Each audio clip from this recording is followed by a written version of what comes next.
Okay, we talked about signs, tokens, now we're going to talk about words.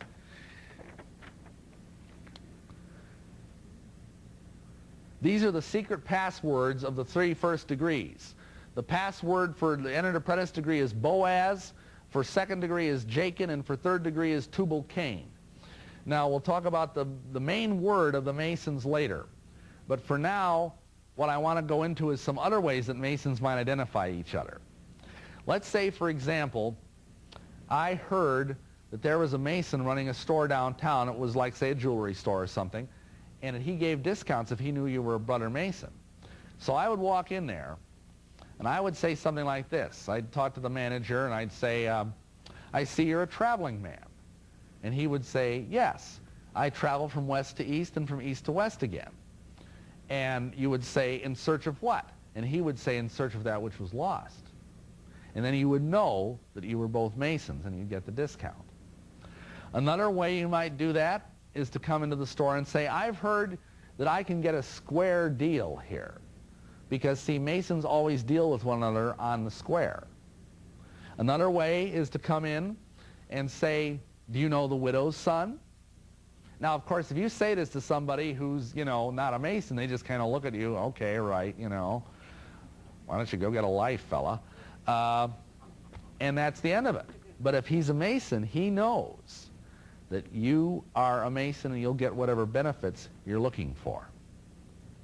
And basically that's how much business is done. In a couple minutes we're going to get into that. We're going to talk about how Masons often use Masonry to grease the wheels of business and the making of deals and things like that. Okay, we've just been talking about the signs, the tokens, the words, the points of our entrance. The last one is probably the hardest to understand just from the way the term is, but points of your entrance is the way that a Mason stands, the way he approaches the altar in the east. And if you look, what you see up on the screen right now is the way an entered apprentice would approach the east. He has the heel of his right foot into the hollow of his left, at right angles to one another. And that is a sign of an entered apprentice.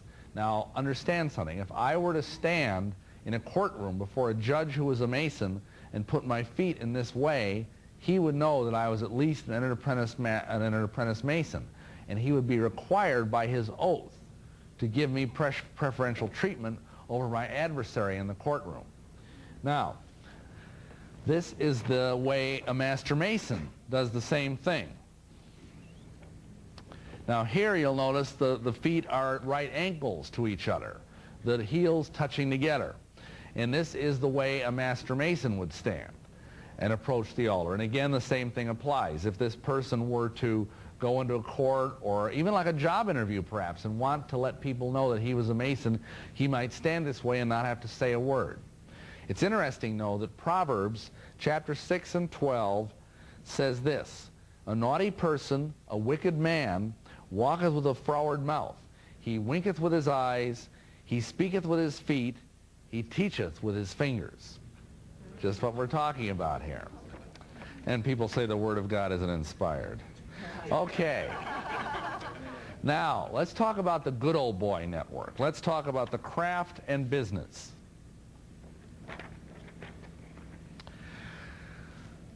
Masonry has been around a long time, and it has been used as a way to get ahead in business for a long time. Masonry began with the stonemason guild, and it may surprise you to learn that it was just like, for example, say the carpenters union that we have today, or the plumbers union, or even the stonemasons union, except for one difference. Back in the Middle Ages, nobody could read. So, for example, if you showed up on a job site and the foreman said, are you a Master Mason? And you whipped out your card and showed it to him, he couldn't read it. That's a problem. So how do you let someone know that you're a Master Mason if they can't read? Well, the answer is simple. You walk into the job site, you say, I'm a Master Mason. You can either use some of these little handshakes, or you can simply do this. You go like this, and the guy knows you're a Master Mason. And that's all there is to it. You got the job. Just as good as a dues card. Now here's another question. It's more contemporary. Let's say your boss is a Mason. Let's say that you're up for a promotion and the guy that's competing with you for that promotion is a Freemason. Who do you think is going to get that job? I'll give you a clue, it ain't going to be you. Another thing that Masons do is they use the lodge to network. And this is especially the case with doctors and lawyers. Because doctors and lawyers, it used to be, their codes of ethics would not allow them to advertise. I know all of you are probably sick of seeing commercials for lawyers now. But, you know, back in my day, when I was, say, maybe 20, 25 years old, lawyers were not allowed to advertise. And so the only way they could advertise was through the lodge or through similar fraternal organizations. They would develop networks, and that's how they would get referrals. So then we have the whole thing of discounts. I've already alluded to that, that for example, you can walk into a store, and if you're a Mason, you say certain little funny words, and they'll give you a discount. And then, of course, the question becomes, how many large corporations are being run today by Masons? Many, many of them. Just one example. How many of you know that Dave Thomas, the guy that owns Wendy's, he's a 33rd degree Mason? Might want to rethink where you buy your hamburgers. Anyway, and it's a shame because I always kind of like that guy. Anyhow, then we've got the lodge and the law. This is even getting more sinister here, folks. Because of what I just mentioned, this whole issue of how lawyers used to build clients, there's always been a close association between the lodge and the law. Large numbers of lawyers and judges are Masons. In fact, in the old days, almost all lawyers were Masons. That's a little bit less true today, but and especially obviously if you're a female lawyer, you're not a Mason. But many judges and many lawyers are Masons. Additionally, throughout Europe and America, a disproportionate number of law enforcement people are Masons. In London, it was essentially required that one be a Mason to advance in Scotland Yard or the Metropolitan Police. Untold hundreds of sheriffs in this country and police chiefs are Masons. J. Edgar Hoover, for example, was a 33rd degree Mason. This left a solid Masonic stamp on the FBI, which persists to this day. Now, all of this sounds only vaguely disturbing, but for one thing, and that is the content of the oaths that are given in Masonry.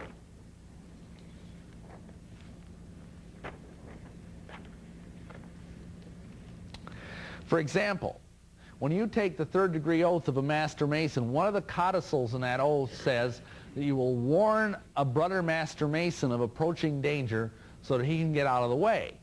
Now let's say you're in the prosecuting attorney's office, or let's say you're a police officer, and you learn that a brother Master Mason is going to have a warrant served on him for his arrest. You're obligated by an oath to go and warn that Mason so he can skip town before he's thrown in the clink. Another thing is that you will notice in the 3rd degree oath that you swear that you will keep the secrets of a Master Mason inviolate within your heart, murder and treason excepted. That means any crime except murder and treason, you are obligated by that blood oath to cover. If he's a rapist, if he's a child molester, if he's a thief, if he's an arsonist, any of that stuff, you have to conceal that. You are not allowed to talk about that. And that's true even if you're an officer of the court. Now it gets even worse. Let's say you're a 7th degree Royal Arch Mason in New York Rite. Then the oath is that you have to keep the secrets of a Royal Arch companion inviolate within your heart, murder and treason not accepted. In other words, you've got to keep everything secret. That guy could be an axe murderer. He could be a traitor to the United States like the esteemed Mason Benedict Arnold was. And the Masons would not be able to reveal that. This is pretty serious stuff. Now, let me give you a couple of examples of this. In many communities, especially in the South, try to bring a case against a Mason. You will not get very far, even in the so-called Bible Belt. True story, the boys and the juvenile court judge. There was a juvenile court judge in the Pacific Northwest who had a predilection for little boys. And basically, he presided over a lot of these juvenile delinquent type hearings, and many times, if he liked the boy would get off in exchange for meeting with the judge in chambers and exchanging certain favors, shall we say. Well, this fellow, they kept trying to bust him, and because he was surrounded by Masons, both in the courts and in the law enforcement, they would always cover up for him. Finally, one of the boys went and tattled to the newspaper, and fortunately, the fellow who was the reporter was not a Mason. The story got out. The fellow apparently killed himself, but broken rocks were found in his pocket. Talk more about those broken rocks later. Another true story. There was a financial scam artist in London, and basically he was bilking all sorts of people out of money. And there was a Scotland Yard officer who was trying to nail this guy, and they couldn't get him, and they couldn't get him because the Masons in the yard and the Masons that were surrounding him were protecting him. Finally, the guy did manage to find enough evidence to convict the fellow, but guess what happened to the Scotland Yard official? He was almost busted the meter maid. And they kept giving him the worst possible assignments, and finally the fellow actually had to resign. Then there's the case of the woman who was married to a Shriner. It was his second marriage. He was considerably older than she. She was a young, attractive woman. And he was a member of a very elite shrine organization called the Jesters. Now, if you know anybody who's a jester, be afraid. These are very creepy people.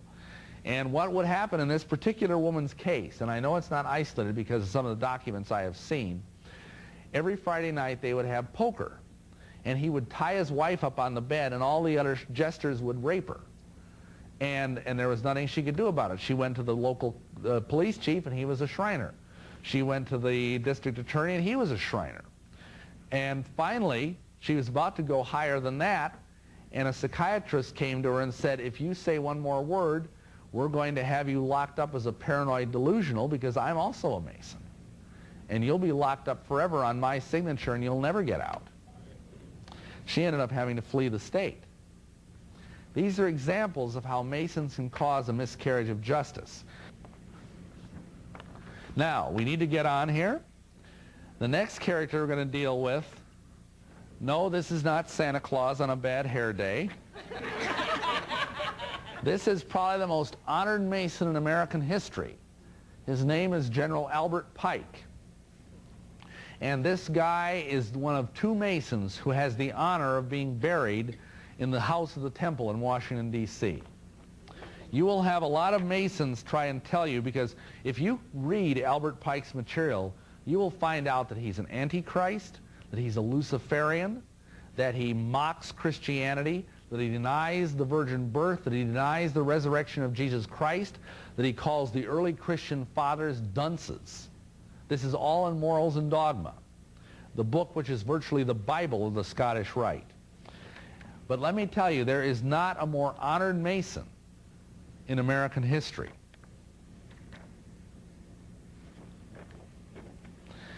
Albert Pike was a Confederate general who, by the way, was noted for his atrocities, both against Union troops and against Native Americans. He did things that were horrible to those people he captured. Basically, they called him a fiend. Then he went on to, with General Nathan Bedford Forrest, to found the Ku Klux Klan. And he had the title of the Chief Justice of the Invisible Empire. The Ku Klux Klan is a Masonic body. Now, it's not officially a Masonic body, but it was started by a Mason. And to this day, it maintains many of the same characteristics of Masonry. He was the sovereign Grand Commander of the Scottish Rite, which meant he was the highest-ranking Mason in America. He also was a supreme Luciferian pontiff, which meant he was the highest-ranking Satanist in the world. He's also the author of Morals and Dogma. It was said of Albert Pike that he was the greatest Masonic philosopher of the Western and English-speaking world, that he left Masonry, he found Masonry in a cabin, kind of in desolation after the Ani-Masonic period of American history, and left it in a temple. He's the only Confederate general to be buried within the city limits of Washington, D.C., and he's the only Confederate general and KKK member to have a 50-foot statue in his honor within Washington, D.C.'s city limits. Now, why isn't the NAACP out picketing that, huh? Anyway, the guy was a racist. The guy was a war criminal. The guy was a Satan worshiper.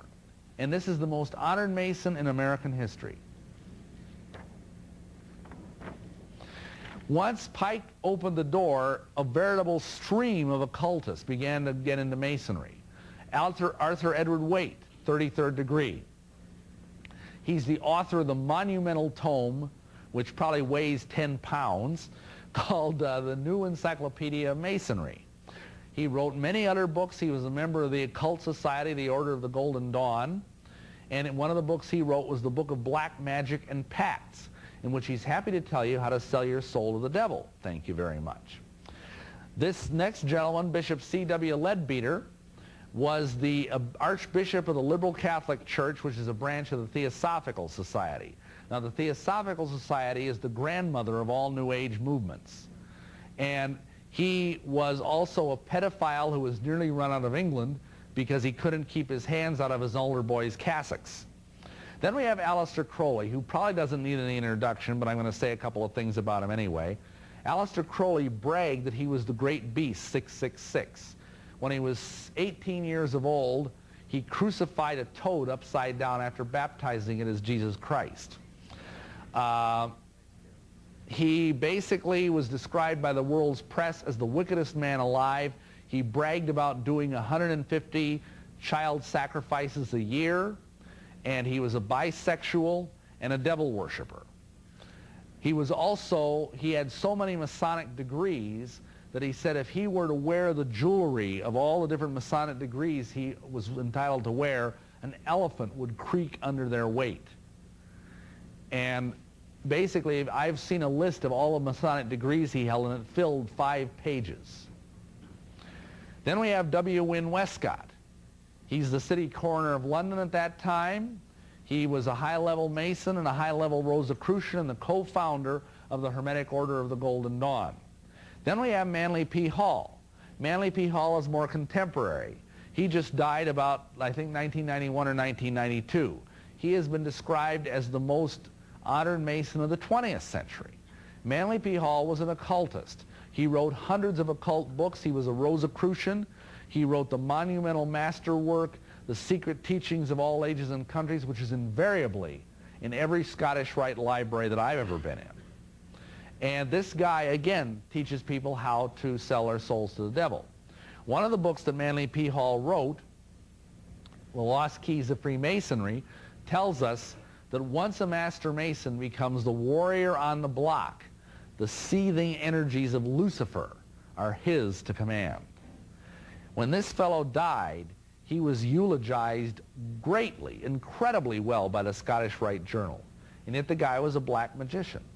First of all, people ask me all the time, well, how far do you have to get into Masonry before you discover it's anti-Christian? I tell them about 10 minutes. And I'll tell you why, because here's what happens.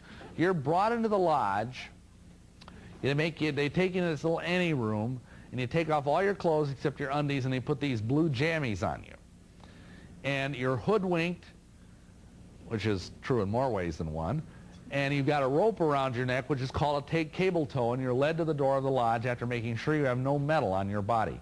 You even have to remove your wedding ring. Your wedding ring. Now, do you think your wife would like that? Anyhow, here's how it goes. You knock on the door of the lodge 3 times. Someone comes and says, "Who comes here?" Now, there's a guy who's guiding you, and he's got you by the hand, and he says, "Mr. Bill Schnoebelen, who has long been in darkness and now seeks to be brought to light, to receive a part in the rights and benefits of this worshipful lodge, erected to God and dedicated to the holy saints John, as all brothers and fellows have done before him." Now, imagine your pastor or your deacon in your church saying, "I have long been in darkness and now seek to be brought to light." Hold it a minute. Jesus Christ is the light of the world. Amen? Amen. Jesus Christ is the true source of all the treasures of wisdom and knowledge, according to Colossians 2. With those 2 biblical truths in mind, what could possibly Masonry have to add if you're already a Christian? You have Jesus Christ dwelling in your heart. What further light can Masonry bring you? Essentially, if passively, you have denied Christ. Then you come into the lodge, and you're made to go around, they waltz you around in a circumambulation, and you go and you approach the altar, and you kneel and you take this oath. Here we run into another problem. The oaths. Jesus Christ said in Matthew 5:34-37 that we should never swear oaths. And that command is repeated in James 5:12. My brothers, above all things, swear no oaths. Don't swear by heaven nor by earth, but yet your yea be yea and your nay be nay, for anything else cometh from the evil one. Then, of course, we finally have the character we've all been waiting to hear so much about, Hiram Abiff, the Christ of Masonry. Now, you might say, well, what does that mean? I never heard that. If you're a Mason, I never heard about that. Well, the most official thing that any Mason can hold in his hand as far as official Masonic literature is the Monitor, the ritual workbook. And the Monitor of the state of Tennessee in 1946 had this statement in it. Hindus have Vishnu and Krishna. The Jews have Moses. The Christians have Christ. And the Masons have Hiram. Hiram is the Messiah of the Masonic Lodge. And I'm going to prove that in very short order. Now, I need to explain something, though, first, because those of you that aren't Masons are wondering, well, who the heck is this guy? Well, Hiram is a very minor character in the Bible. He's mentioned maybe 2 or 3 times. He's a craftsman who comes from Tyre. He's the son of a widow. And he basically works to make the molten sea and the brazen pillars for King Solomon. That's all the Bible says about him, except for one other thing. The Bible says that Hiram finished all the work that Solomon gave him to do, which is a direct contradiction of what the Masonic ritual says. Now, the core of Masonic ritual in the Blue Lodge is what is called the Hiramic legend, the legend of Hiram. And this forms the main body of what a Master Mason candidate goes through. After he's done the oath, after he's, had the usual stuff done to him, he's made to go through a ritual ordeal acting as Hiram Abiff. They blindfold him and they tell him that he's going to take the part, now listen to this, of the greatest Mason, if not the greatest man who ever lived. Now, I'm sorry, this guy is just a footnote in the Bible. And, Jesus Christ is greater than he is, for sure. Moses is greater, for sure. David is greater. David is a man after God's own heart. Abraham. I mean, for all we know, this Hiram wasn't even a Jew. He wasn't even one of God's chosen people. But yet he's the greatest Mason, if not the greatest man who ever lived. So you're blindfolded, and you're being made to act the part of Hiram in a ritual drama. And you're led around the lodge by a conductor, and you're stopped, and you're accosted by a ruffian, Jew below. Remember the 3 Jew A's? Here's where they come into play. He grabs the guy by the lapel, as rough as possible, and he says, give me the secrets of a Master Mason. And Hiram says, I cannot. The idea is here that the temple is nearly done. These guys are fellow craft, and they've been promised that when the temple is done, they will receive the secrets of a Master Mason so they can go and travel in the foreign countries and work and receive master's wages. So they are trying to get these from Hiram. And he says, this is a most improper way to ask for these secrets. They can only be given in the presence of 3. Solomon, king of Israel, Hiram, king of Tyre, and myself. And the guy says, give me the secrets of a Master Mason or I'll take your life. And Hiram says, I cannot, I will not. And then he strikes him, but Hiram manages to escape. And he's dragged further around the lodge to the senior warden station where he's stopped again. And the guy goes through the same thing with him a second time. And then he manages to escape him, and he's dragged further, and ultimately he's stopped by Schnoebelen. And Schnoebelen asks him for the secrets of a Master Mason, and he says, I cannot, I will not, and he says, then die. And they smack the candidate on the head with a setting maul. It's made out of rubber. And they've got some guys behind him that are holding this kind of trampoline-like thing. And they knock him head over heels into this trampoline, and he's supposed to be dead. Then they go around the lodge and they bury him because they're trying to conceal the fact that they just murdered the Grand Master. So they bury him in the rubble of the temple, and what that means practically is that they take him to a corner of the lodge and they dump a bunch of kindling wood on him. And then at midnight, they come in and they dig up the body, they carry it out of Jerusalem, and they bury it on a hill where there's an acacia bush, which is the Masonic symbol of immortality.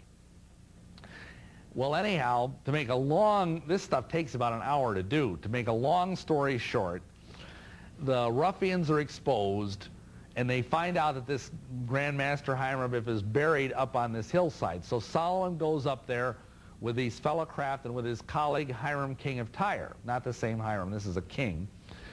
And they go up there, and Solomon says, "My brother, I feared the master's word is forever lost." Why? Well, because 1/3 of it was held by Solomon, 1/3 by Hiram, king of Tyre, and 1/3 by Hiram Abiff, and now Hiram Abiff is history. He's maggot meat. So what are we going to do? So they decide on the way to the grave that whatever words are first spoken upon seeing the body, those will be the substitute word. Okay? So they get to the body, and as they get to the body, they're all going like this because it stinks so bad they can't smell it, because, as the ritual says, because of the effluvia which emanated from the grave. And this is partly where you get the Master Mason sign, is this. Okay? So Solomon says, okay, let's try and raise the body with the grip of an entered apprentice. So they try to do that, but unfortunately the flesh cleaves from the bones and they can't raise the body. So, okay, let's try fellowcraft grip. So they use the fellowcraft grip, and again, the flesh falls off the bones and they can't move the body because the body is so corrupt. So Solomon says, brothers, let's pray. And so they say a prayer, and he says, I will now endeavor to raise the body by the strong grip of the lion's paw, the Master Mason grip. So he brings the guy up. Now this is the candidate, mind you, he's been laying there all this time. They raise him up from the grave and pull him into the 5 points of fellowship, which is basically foot to foot, knee to knee, breast to breast, hand to back, and mouth to ear. And then he whispers the secret new word of the Master Mason in the guy's ear. And that secret word is Mahabon. Are you all just awestruck with the wonderfulness and beauty of it? The translation will astonish you even more. You know what that means in Hebrew? Most Masons don't even know what the word means. It means in Hebrew, roughly, what? The builder? Because that's what they said when they got to the grave. They go, what? The builder? Because Hiram was the builder, you know. So that's the great secret of the Master Mason degree. Second of all, believe it or not, when you get to 7th degree in New York Rite, you learn that the Master's word has been found.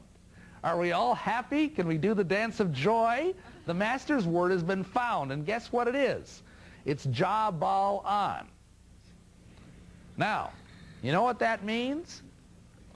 What that means, believe it or not, is this is the name of God. Jah, like hallelujah or Yahweh or Jehovah. Okay?